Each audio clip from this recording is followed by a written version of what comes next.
Hey everybody, and welcome to my channel. You know, I have not done an update on my tank, and it's about 6 months in, I think. So I thought I would do a little update. Later today I'm going to post video 9 of my how to set up your first saltwater tank. But let's just talk about this tank a little bit. So yeah, we're about 6 months in, and let me just give you some updates here. So I'm using actually an orange filter right now. They're just these little pieces like this. And it's okay. Without it, let me show you what everything looks like. All right, it's very blue, right, like that. And I don't want to change the lights all the time because it stresses out my fish and it stresses out corals and everything. So I'm just gonna try to use this to make it a little bit nicer looking, and I think it works. Yeah. So check out the tank here. My anemone's doing all right. He's a couple months old. Let's see, my anemone. It looks just like an like a rose bubble tip, but it's actually a rainbow. It has a lot of green in there that you can see when it gets really tight, especially. Here, I'll move you a little bit closer so you can see it. It's doing well. I mean, one of my frustrations with this guy is just that he will not eat whatever I feed him. You know, so I've been feeding him, try feeding him pieces of shrimp, basically. I've stayed away from silver sides. People really disagree on whether or not to feed silver sides. They say silver sides can contain a lot of bad bacteria because they're not good for humans to eat, so don't feed them your anemones. So I haven't done that. So I've just been feeding him little tiny bits of shrimp. And you know, he will gobble them right up. You know, no problem, eat them up. And then he spits them back out, whole. Sometimes a few hours later, sometimes a day later. I've waited, you know, a week in between feedings. I've tried the tiniest, teensiest slivers in the world, and he always spits them back out. But overall, I'm not concerned, because if you look at him, he's doing okay. He hasn't moved. I put him on top of that little rock there, and he has not moved in months. So I think he's pretty happy there, and yeah, no problems there. Here's my frog spawn. I love this coral. It's my centerpiece coral. Cost me quite a bit. It cost me like 130 bucks, you know, but it's quite lovely. It's quite large. Let me show you how big it is. Right? It's pretty healthy. I've been moving my MP10s around. If you can see, it's in the back now, because what was happening is I was getting too much cross current, you know, and those long polyps were rubbing against its coral skeleton, and I thought it was going to break. Some of the pieces did break off. So I've moved that MP10 to the back, and it seems to be pretty happy there. You can notice I have all this putty and underneath there. So yesterday I had this great idea. Well, it's been an idea for a while that I was going to redo my aquascape, right? I was going to add right over here a second tower. Okay, but to do that I had to secure this piece right here with some putty. Right, and I also had my frog spawn on an old coral plug, so I wanted to just break it off the plug and put it down a little bit lower, right? Well, it was a disaster yesterday. It was so frustrating. I had my pieces out, you know, I puttied these in, which was a pain in the butt to get them puttied in. You know, I probably stressed everything out in there. I definitely stressed out the coral.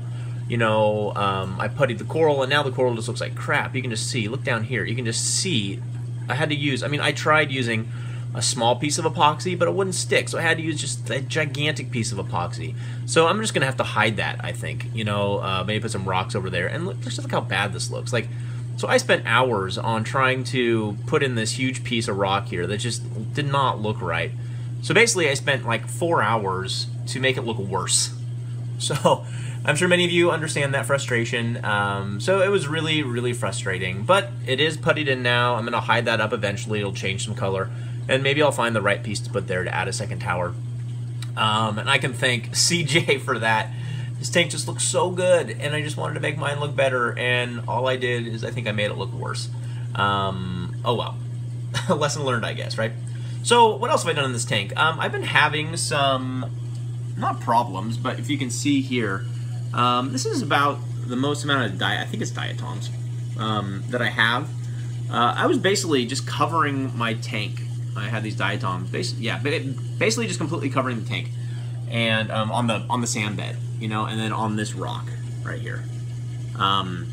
So I was like, what should I do? Should I go get like a diamondback goby, a sand sifter? So I went down to my LFS, and they were like, yeah, don't get one if your tank's that big, because, you know, they do sit a lot of sand, and you might run out. Just add more snails. So that's what I did. I added 10 more Seraph snails, and they're actually doing a really good job. I can see them out and about more, and when I bought the Seraph snails, this guy came with it. I'm not sure what kind it is, actually. It's not a Trocus, it's not a Seraph, maybe it's a Turbo. I haven't looked it up yet, but man, this guy up here is a beast. He will go after any piece of food, he will do the glass, he will also clean the sand bed. And the thing about all these new Seraphs and that guy is they're really turning over the sand bed. I mean, yeah, I mean they're going to town on the sand bed. So overall, I'm quite happy with that. So yeah, so I added those Seraphs in. Let's see what else in here. Not much Coralline Algae growth. You know, the most I really have, you probably can't even see it, is just down there in the corner. It's going it's going okay. You know, I haven't really introduced much into there, so it's not really that big of a deal. My lighting still going okay. I've been slowly acclimating this frog spawn. I set my radions to do their maximum right now. I have it set out as 50%, and then I'm having them ramp up over 3 weeks from 40% to 50% just to make sure everything's good on my frog spawn. I don't want to stress him out, but I find 50% to be pretty good. I don't really need to go any more than 50%. Corals can do a lot better with low light than they can with strong light. But yeah, the frog spawn does seem pretty happy. I do want to talk about the problems I've been having with my dosing, my calcium and alkalinity. So frustrating, let me just say that right now. I do weekly water changes, 10%. You know, I use the Red Sea Coral Pro, you know, so the DKH is 12, calcium's at 450, I think, somewhere around there. And I can just not keep my alkalinity up. Now, it's not terrible, it's about 7, right? But I started ramping up my dosing using my 2-part and researching it, and people were saying equally dose in 2 parts. And all that was happening is I was just getting tons of calcification. I mean, my pumps were covered in it. You know, one of my pumps stopped working because it got so crumbed up, so I had to actually take all of my pumps out, which was super annoying. Take all my pumps out, do a little bath with vinegar, yada yada yada, right? So on and so forth.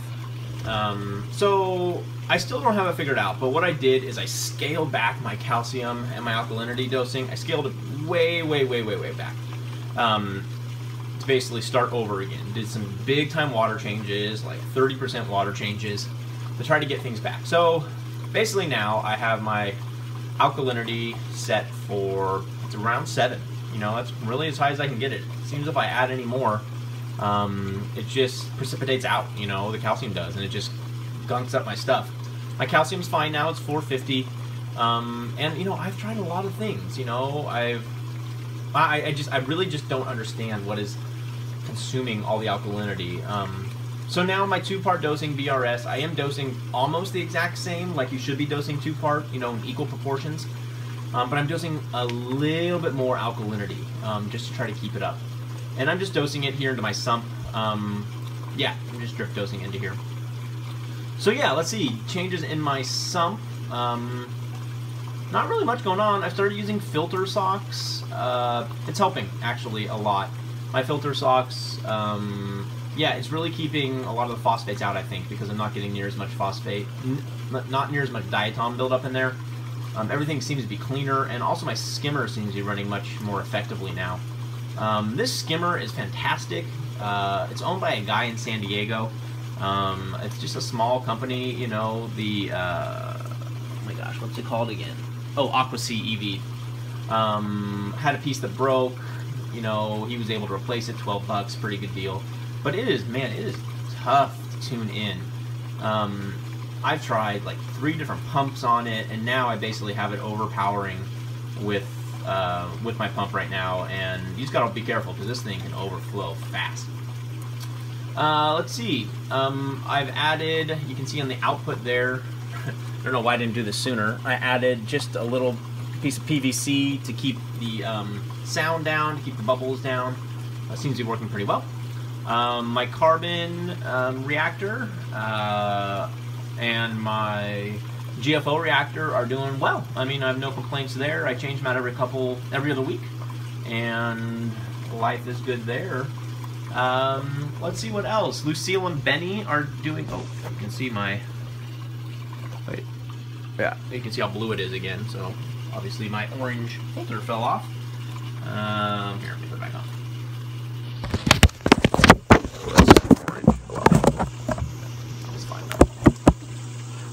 Lucille and Benny are doing great. Man, I have tried and tried and tried to get them to host the frog spawn or the anemone. And what I did yesterday when I took the frog spawn off of its plug is I put the frog spawn in a colander, and I sunk the colander into the top of the tank, and I caught Lucille and Benny and I put them in the colander as well, you know, so that they were forced to be close. That did absolutely nothing. I mean, they barely touched it. I mean, Benny, the small guy, the male, was so hard to catch, you know. The only thing he did when I was trying to catch him is he did go and hide near the rose bubble tip anemone. But still nothing, you know. I've tried putting a light in that corner to kind of scare him away from that corner. But you know what? They just are not interested at all. And I knew that was going to be a risk coming into it. I'm still going to try. I know this is probably ridiculous, but I'm going to put a laminated picture of rose bubble tip anemone in that corner so that they're forced to see it all the time. And then eventually, if I ever add another anemone or something, I'm going to put it down in that corner so that they are forced to go close to it, because they just will ignore it. And it would be so nice to see them hosting. Let's see what else is going on in my tank. Not really a whole lot. I'm just trying to get things dialed in. You can see I'm building stuff slowly. My next additions... Oh, I totally forgot to tell you. Oh my gosh.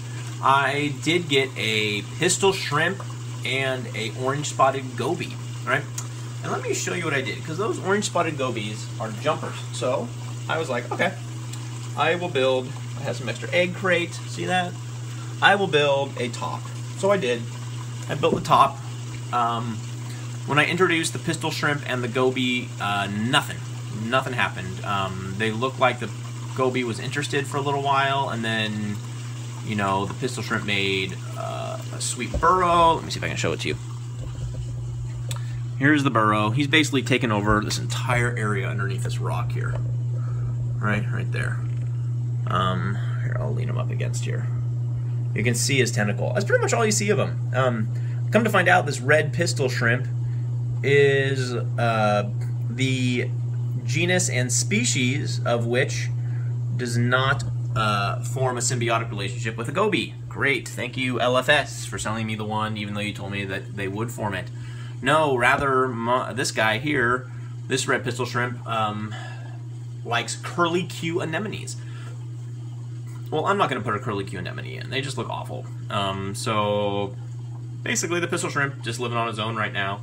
He's super loud. You can hear his snapping from the bedroom when he snaps. I mean, that thing is loud. And when he does come out, he has a great personality. When you feed him and stuff, he's just hilarious. I can't describe it. But my orange spotted goby took the plunge of death. So the egg crate, for those of you who are going to be doing this, the egg crate has holes that are too large, and he just jumped right through the egg crate, which I knew was a possibility, and I found him lying dead, which I was not happy about, because that was my fault. I don't like putting my livestock in a dangerous situation, and I did, and so that was my fault, so I don't feel good about that. My daughter was super sad. She was crying about it. But anyway, I have ordered a do-it-yourself screen top from BRS, and I will be installing that before I purchase another goby. I may be getting another goby, like a watchman goby, trying to pair him up with a pistol shrimp. I don't want the pistol shrimps to be fighting, so I don't know. I'm going to decide what to do there. I'm going to also be slowly adding more corals. I love LPS corals. I want to make this whole side over here just like this beautiful LPS mountain. I was thinking of maybe putting some zoanthids tank, and once it's fully functional, I'll just be doing blog posts, you know, stuff, interesting articles that I've read, updates, links to videos. But really, I want to have a huge education section that has my videos, but also has links to great articles or blogs that I have read and I want to share with you by category. So if you have a question or a concern, you can just go to my website, which is just www.thereeftankblog.com. That's it. So yeah, go ahead and check it out. Like, subscribe. Any questions, let me know. And I hope you guys enjoyed the video, and I hope the orange filter wasn't too terrible. Peace, everyone.